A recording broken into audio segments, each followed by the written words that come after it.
Hello, today I'm going to read to you from Streams in the Desert by L.B. Cowman. This is Philippians 4, verse 18.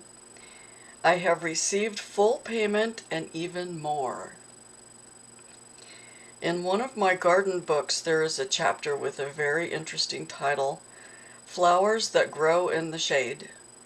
It deals with those areas of a garden that never catch direct sunlight, and it lists the kinds of flowers that not only glow in the dark corners, but actually seem to like them and to flourish in them. There are similarities here in the spiritual world.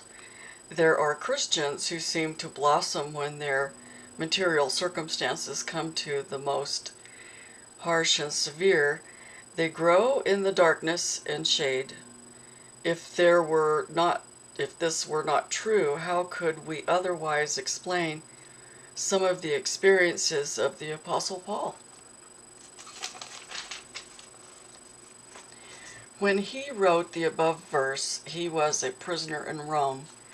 The primary mission of his life appeared to have been broken, but it was in this persistent darkness that flowers began to show their faces in bright and fascinating glory.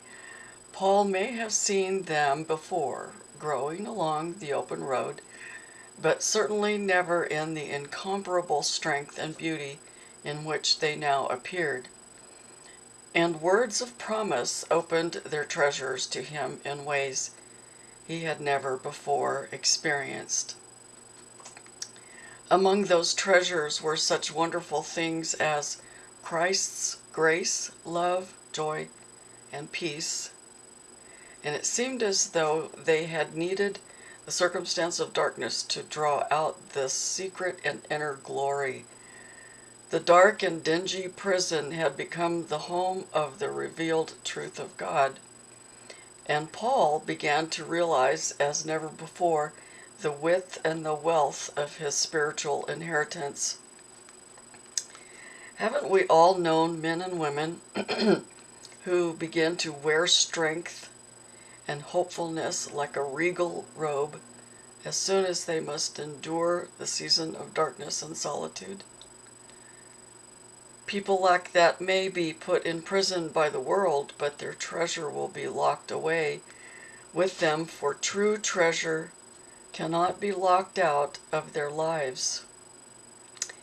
Their material condition may look like a desert, but the desert and the parched land will be glad. The wilderness will rejoice and blossom. Isaiah 35, verse 1. Every flower, even the most beautiful, has its own shadow beneath it as it basks in the sunlight. Where there is much light, there is also much shade. I like that one.